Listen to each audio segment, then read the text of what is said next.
الله أكبر الله أكبر الله. السلام عليكم ورحمة الله وبركاته. الحمد لله رب العالمين، الصلاة والسلام على أشرف الأنبياء والمرسلين سيدنا ومولانا محمد إمام المفسرين وقائد المحدثين حجة الفقهاء وقدوة الأولياء والصالحين وعلى آله وأصحابه الطيبين الطاهرين. Amma ba'du, sidang jamaah subuh yarhamkumullah. Pada hari ini dalam hitungan penanggalan Hijriah kita berada pada tanggal 27 Rajab 1446 Hijriah. Mudah-mudahan Allah terus memberikan kepada kita nikmat dan karunia pada bulan yang penuh dengan penghormatan terhadap bulan ini di dalam agama kita. Dan insya Allah 3 hari mendatang kita akan memasuki bulan Sya'ban. Untuk sebulan kemudian kita akan menghadapi bulan suci Ramadan, bulannya Al-Quran, bulan yang diwajibkan padanya kita berpuasa, bulan yang doa-doa akan diistijabahkan oleh Allah Subhanahu wa ta'ala. Bila di dalam Al-Quran ada disebutkan ayat demi ayat, baik itu secara langsung maupun tidak langsung, yang terkait dengan doa dan permohonan, maka di sana menunjukkan bahwa Allah Subhanahu wa ta'ala menerima dan akan memperkenankan doa kita. Ada 200 tempat seperti ucapan Rabbana la tu'akhidna in nasina aw akhta'na, Rabbana wa la tahmil 'alaina isran kama hamaltahu 'alal ladzina min qablina. Di ayat yang menyebutkan ada kalimat Rabbana, Rabbi, Rabbi arini kaifa tuhyil mauta. Itu Nabi Ibrahim dalam doanya. Kemudian menggunakan Allahumma, Qulillahumma malikal mulki tu'til mulka man tasha' wa tanzi'ul mulka mimman tasha'. Surah Al-Imran. Ini adalah bentuk-bentuk doa yang disebutkan di dalam Al-Quran. Dan insya Allah sebagaimana kita sebutkan dalam beberapa pertemuan sebelumnya, bahwa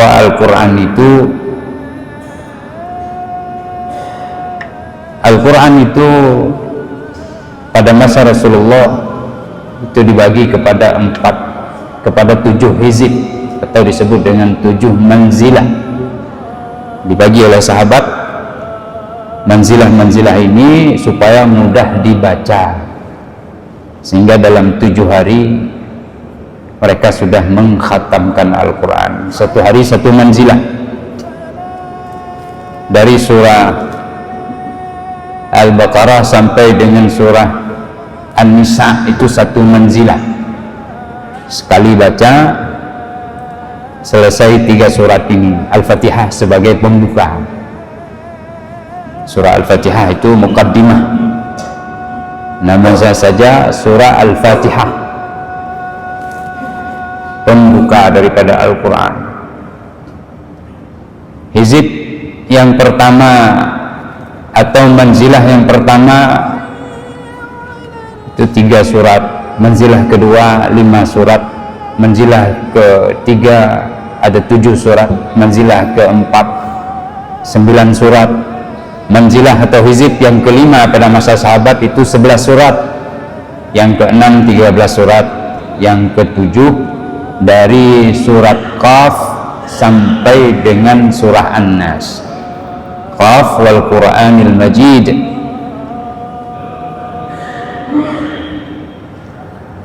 Sampai kepada qul a'udzu birabbin nas, akhir surat, minal jinnati wan nas.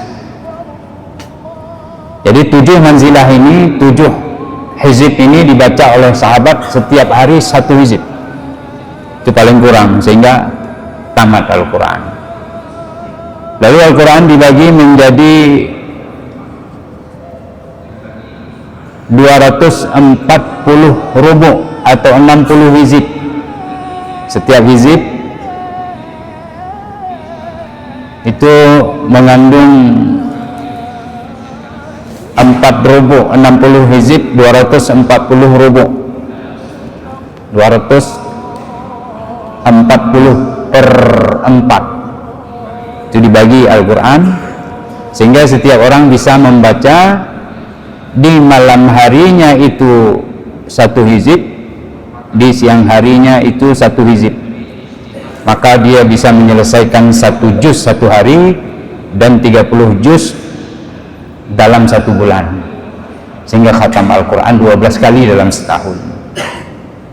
Ini dibagi oleh para ulama yang tidak ada pada masa Rasulullah, tapi pembagiannya itu merupakan karya dari ijtihad para ulama, yaitu Abu Bakar bin Ayyash Al-Kufi. Beliau wafat pada tahun 194 Hijriah rahimahullahu ta'ala. Jadi sekarang menjadi 30 juz. Lalu setiap daripada juz diberikan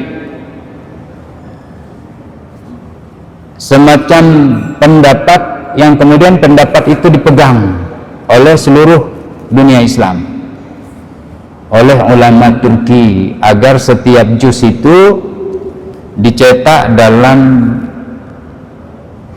10 lembar. Setiap 10 lembar Al-Quran, maka dia 1 juz. Berarti 10 lembar 20 halaman.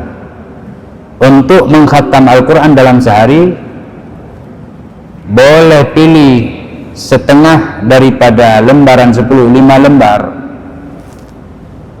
atau 10 halaman di waktu siang, lalu sisanya 5 lembar 10 halaman lagi di waktu malam. Maka dia selesai khatam Quran dalam 1 hari semalam. Bagaimana pola mengkhatamnya bagi mereka yang cerdas? Bukan hanya cerdas secara logika, tetapi cerdas secara spiritual, mengasah kemampuan manajemen hatinya atau manajemen kalbunya, ya, inspirasinya dari salat yang dia lakukan. Nurun wa burhan, kata Rasulullah. Salat itu bisa menjadi cahaya dan sekaligus menjadi argumen bagi seseorang. Cahaya untuk bisa memberikan arahan kepadanya, tanha anil fahsya'i wal munkar, mencegah dia dari perbuatan keji dan mungkar. Itu salat. Cahaya ketika hari kiamat nanti, cahaya di dalam kubur, dan menjadi burhan.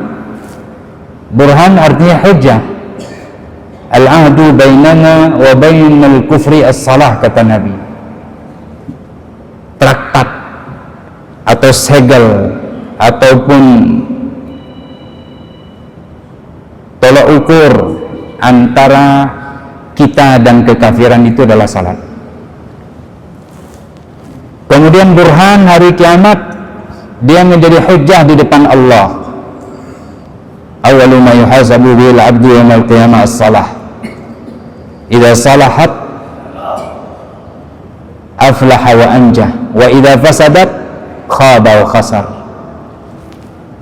Siapa yang meninggalkan salat, lam ya'ba'illahu bihasanatihi, siapa yang meninggalkan salat dengan sengaja, meremehkan salat itu, maka Allah tidak peduli sama sekali terhadap kebajikan dia selain daripada salat. Apapun kebajikan itu, mau sebesar gunung Everest, mau setinggi puncak Everest, gunung Himalaya itu, Allah tidak peduli kalau dia tidak salat. Nah, ini menjadi burhan, menjadi hujjah. Man jaa bihinna wa lam yudayyi minhunna istighfafan bihaqqihinna kana lahu 'inda Allahi 'ahdun an yudkhilahul jannah. Siapa yang melakukan salat 5 waktu yang Allah wajibkan atas seorang hamba, dia tidak sedikit pun menyia-nyiakan daripada salat yang 5 itu, bahkan memenuhi semua hak salat dengan usaha yang maksimal, maka dia sudah ada traktat, sudah ada perjanjian dengan Allah bahwa Allah akan masukkan dia ke dalam surga. Wa man lam ya'ti bihinna, itu dalam riwayat ada disebut istighfafan bihaqqihinna, ada riwayat tidak disebut istighfafan bihaqqihinna. Maksud istighfafan istihqaran, dia menganggap salat itu tidak penting. Lam yakun lahu ahdun 'inda Allah, dia tidak punya janji, tidak punya segel, tidak punya perjanjian dengan Allah. In syaa'a 'adzabahu wa in syaa'a ghafaralah. Jika Allah berkehendak, maka Allah ampuni dia. Atau jika Allah berkehendak, maka Allah akan azab dia. Sidang jamaah yang dirahmati Allah,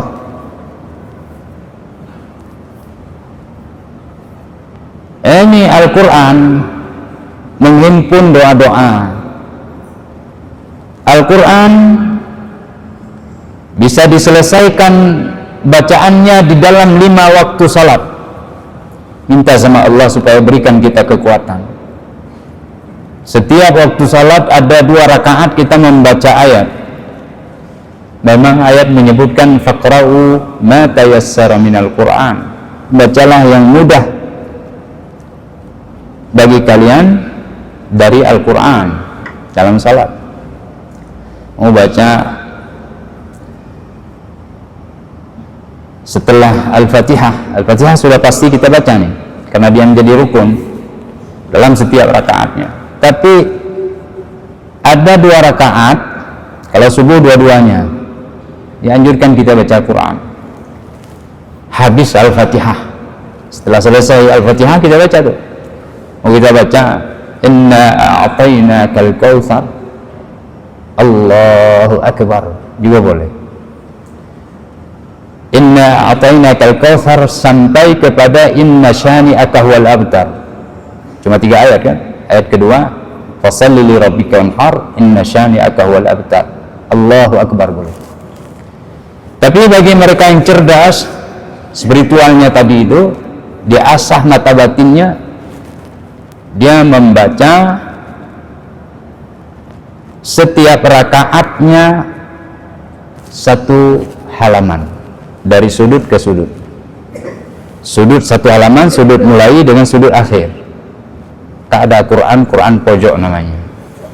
Buat Al-Quran pojok, kata ulama Turki, setiap barisnya tulis 15 baris. Mudah bagi orang untuk membaca, dan nanti hikmahnya juga mudah bagi mereka untuk menghafal. Yang dikejar dulu targetnya adalah membaca Al-Quran.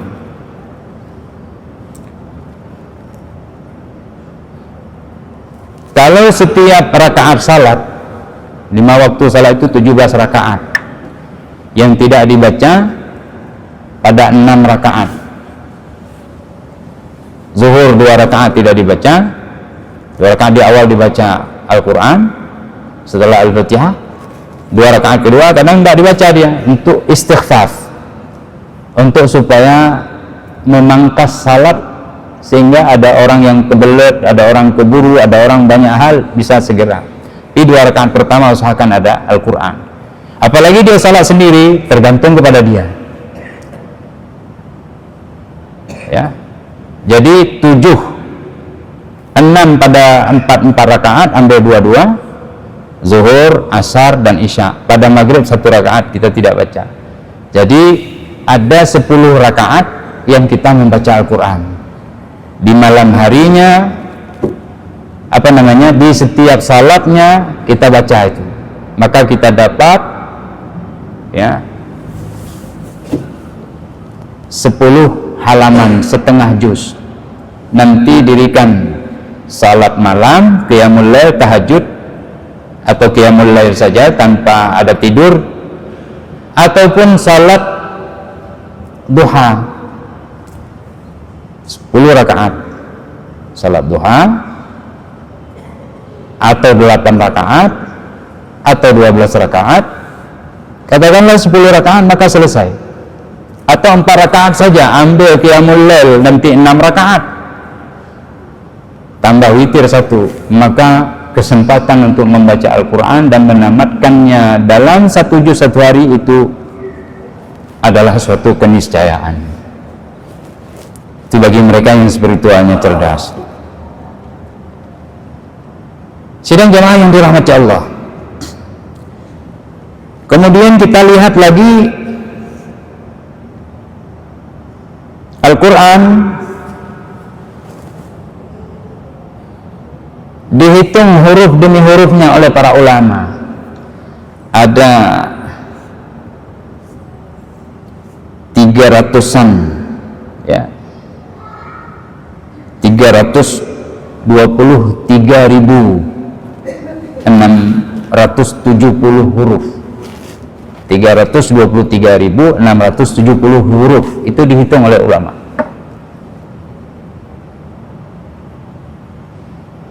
Itu hurufnya itu alif lam mim. Kata Nabi, la aqulu harfan walakin alif harfun, lam harfun, wal mim harfun. Alif lam mim sudah 3 huruf ya. Itu dihitung karena Nabi hitung, la aqulu alif lam mim harfun, alif 1 huruf, mim 1 huruf, lam 1 huruf. Nabi 3 huruf ini dihitung. 1 kalimat alif lam mim ada 3 huruf, berarti ulama harus menghitung. Itu arahan dari Nabi, dipahami sekaligus kecintaan mereka kepada Al-Quran. Maka ada 323.670 huruf dalam Al-Quran, yang dia terdapat huruf itu di dalam kalimat-kalimat yang berjumlah 77.000 kalimat 934. 77.934 kalimat itu dalam Al-Quran. Yang Al-Quran 30 juz itu termasuk nanti yang bukan dari bagian juz, yaitu pembuka surah Al-Fatihah. Tapi kalau mentarifkan atau mendefinisikan Al-Quran, tidak perlu disebut 30 juznya. Dia adalah kitab suci yang merupakan kalam Allah yang diturunkan kepada Nabi Muhammad sallallahu alaihi wasallam melalui malaikat Jibril, dengan perantaraan malaikat Jibril, dimulai dari surah Al-Fatihah disudahi dengan surah An-Nas, untuk menjadi bukti ya atas kerasulan Muhammad, sekaligus mukjizat dan juga menjadi petunjuk bagi umat Islam. Nah, ini Al-Quran. Nanti per kalimatnya dibahas oleh para ulama, sekaligus coba cari dari penjelasan Rasulullah. Ini sebagai contoh.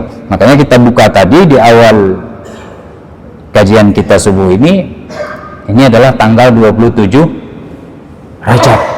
Tanggal 27 Rajab. Yang masyhur di kalangan kita itu adalah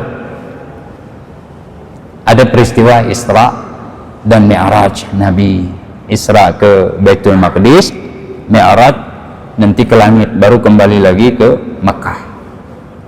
Ayat menyebutkan di surah Bani Israel di awal, kemudian di surah An-Najm. Salah satu konten ayat yang sangat menyita perhatian ulama adalah semua nih ya, karena kita berbicara 27 Rajab tadi, walaqad ra'ahu nazlatan ukhra 'inda sidratil muntaha 'indaha jannatul ma'wa idh yaghsha sidrata ma yaghsha. Ada kalimat di situ sidratul muntaha. Ulama cari ini, dari hadis sudah disebut nanti. Sidratul muntaha itu terdiri dari dua kalimat.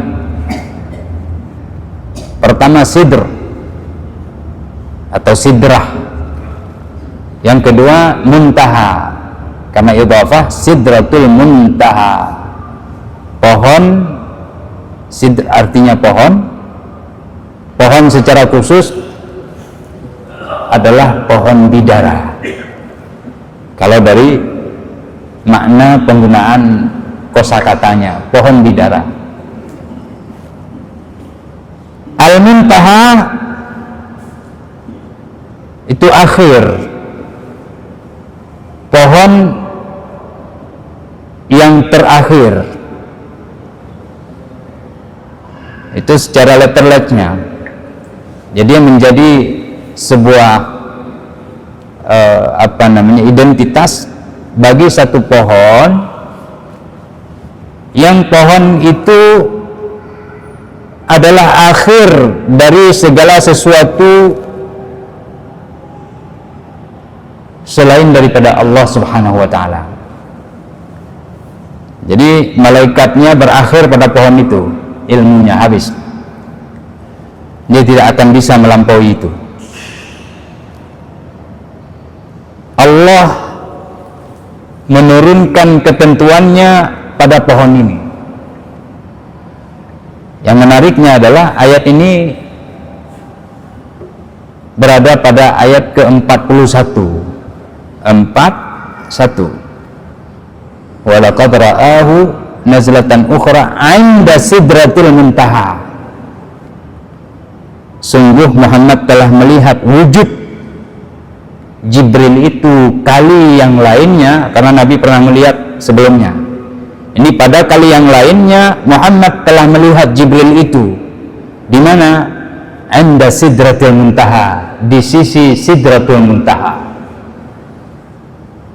Idh yaghsha sidrata ma yaghsha, ketika sidratul muntaha itu diselubungi dengan sesuatu yang menyelubunginya. Nanti di dalam hadis apa itu? Dia diselubungi oleh sesuatu seperti emas.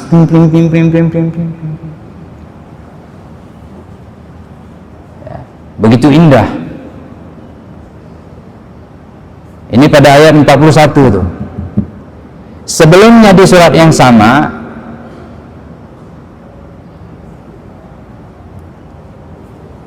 Allah sebutkan kalimat yang serupa, tidak pakai sidrah tapi muntaha.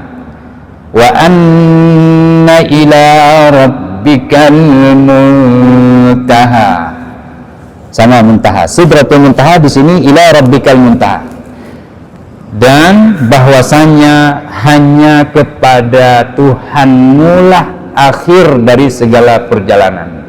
Coba itu muntaha. Ini pada ayat 14, kebalikan dari 41. Cuma pindahkan saja alifnya di awal, angka satunya di awal. Tadi angka satunya setelah 4. Apakah ini kebetulan? Tidak. Ada makna. Sehingga butuh kepada perhatian, butuh kepada pengagungan terhadap posisi, apalagi subjek yang dibicarakan. Sidrah, pohon bidara, muntaha. yang amat besar, dan dia akhir dari segala ilmunya para malaikat. Di sana destiny, ya, keputusan takdir berlaku. Bahkan dedaunannya tertulis setiap nama daripada manusia ini. Berapa miliar sudah?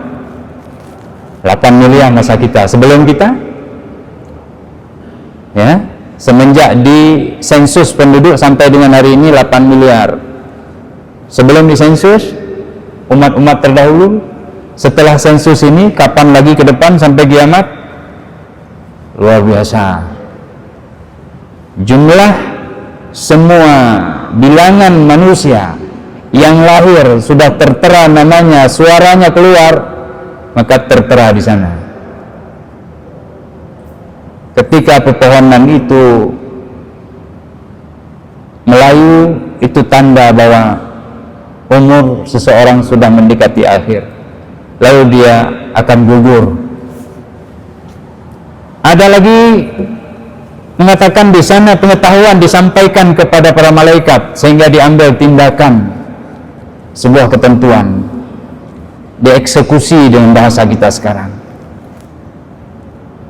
Nabi memberikan umpama supaya umatnya tahu, tapi umpama yang bisa dipahami pada masanya. Yang disebut bukanlah untuk menyatakan persis, tapi untuk mengungkapkan begitu besarnya sesuatu yang dibicarakan ini. Tahukah kalian, kata Nabi, bahwa Sidratul Muntaha itu daunnya seperti telinganya gajah, artinya besar-besar. Telinga gajah. Ada tuh di pembahasan lingkungan, ada dedaunan apa di kipas kalpataruk namanya, ya, itu juga daun kipas, ya, untuk lingkungan. Apakah itu? Bukan, tapi ini lebih besar lagi untuk menggambarkannya pada masa itu. Bila disebut oleh Nabi kalpataruk, umat tidak tahu apa itu kalpataruk waktu itu, karena kalpataruk ada masa Majapahit sampai dengan masa kita. Tapi disebutlah seperti telinga gajah. Wah, besar kali daunnya. Kita mungkin akan berpikir daun jati juga seperti telinga gajah, kan mirip itu. Tetapi bukan itu yang dimaksud. Yang dimaksud adalah besarnya daun itu, dan persis seperti telinga gajah. Kemudian buahnya Nabi Quha itu misla qalalil hajar. Nabi Quha itu samaruha, buah daripada Sidratul Muntaha itu adalah seperti qilal, ya, qilalu hajar. Qilal itu kullah, nanti bisa diterjemah oleh kebanyakan tulisan Indonesia seperti kendinya hajar. Kendi hajar maksudnya apa? Gerabah yang diisi air, ya, gerabah yang diisi air. Apakah benar demikian? Bisa saja. Tetapi yang dimaksud oleh Rasulullah adalah qilalu hajar atau kullah. Hajar itu bukannya istri Nabi Ibrahim alaihissalam, bukan. Tapi dimaksud hajar adalah wilayah, area di mana terdapat di bahagian tertentu dari belahan bumi. Secara persis dia berada di Saudi Arabia hari ini, atau di Jazirah pada masa dahulu. Dia dekat dengan Amman. Dia berada di wilayah Ihsa atau Ahsa, ya. Qilalu hajar. Nabi pernah bilang dalam hadis, al-ma'u idza balagha kullatain. Air apabila sudah sampai 2 kulah, maka dia tidak akan membawa najis atau tidak akan menjadi rusak. Kalau jatuh sesuatu tidak najis, karena banyak airnya. Air yang mengalir pun kalau dia jatuh najis tidak merusak. Tapi yang air sedikit di bawah 2 kullah, dalam mazhab Imam Asy-Syafi'i itu 216 liter. Katakanlah 200-an liter, 216 liter. Mazhab Abu Hanifah 101, sekian liter. Jadi kalau kita hitung setengahnya adalah 108 liter dalam mazhab Imam Asy-Syafi'i. Kullatan, kalau sampai 2 kullah, 1 kullah 108, 2 kullah 216 liter, maka dia tidak akan sampai membawa najis, kecuali dia sudah merubah bau, merubah warna, dan merubah rasa. Kita pegang, kalau sudah dia kental, oh ada yang jatuh. Apa yang jatuh? Pempesnya anak-anak. Oh jatuh pempes anak-anak, kemudian ambil pempes, angkat, air tidak berubah kalau lebih daripada 2 kullah atau sudah sampai 2 kullah. Jadi kullah disebut oleh Nabi di sini. Bagaimana ukuran kullah? Bitilali hajar, dengan ukuran kullahnya hajar. Hajar itu wilayah di Ihsa. Jadi kalau dibuat mereka kullah itu kadang-kadang disebut bukan hanya untuk air, tapi untuk memasukkan kurma. Maka kendi tadi bisa benar, sesuatu yang bentuknya seperti bahasa katanya umpangdu, segi 4 sedikit, kemudian seperti karung sedikit, dia letakkan, muat kurma sekitar 60 kg, lalu bisa diangkat, maka dinamakan dengan kullah.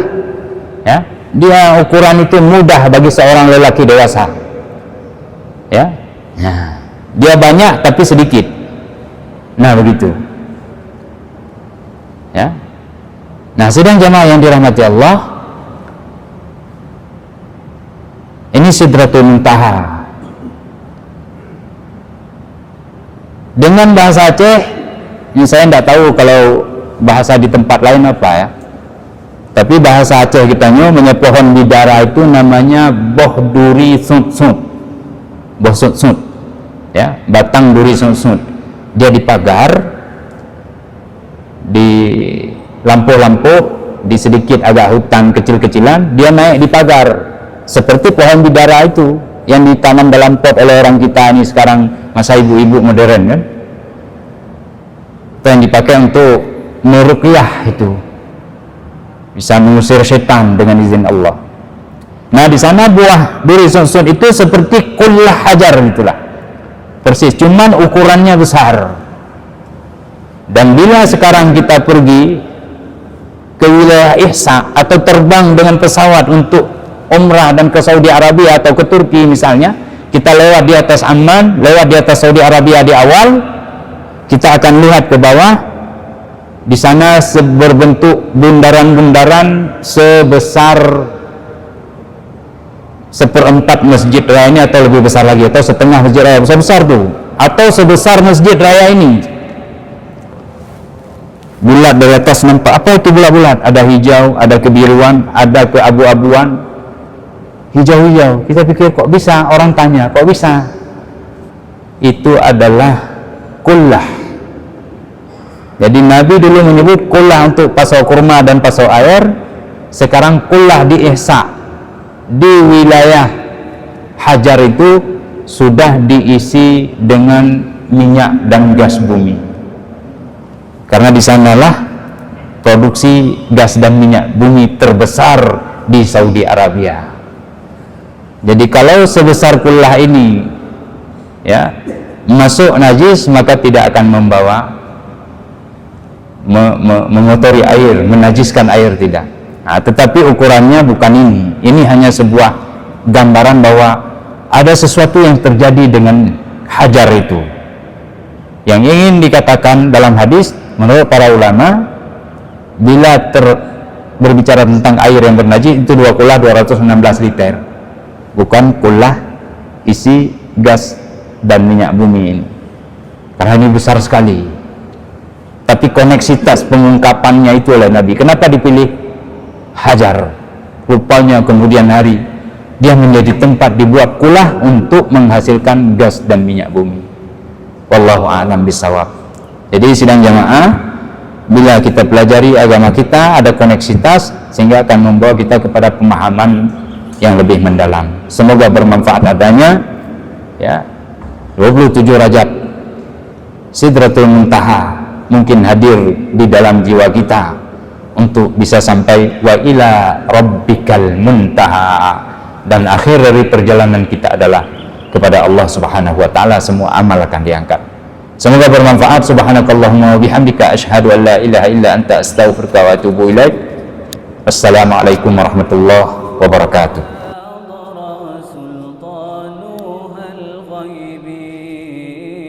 أنت إمام الحاضرة سلطانها الغيب يا أيها النبي الله والكوكب الدري الله يا أيها النبي الله والكوكب الدري أنت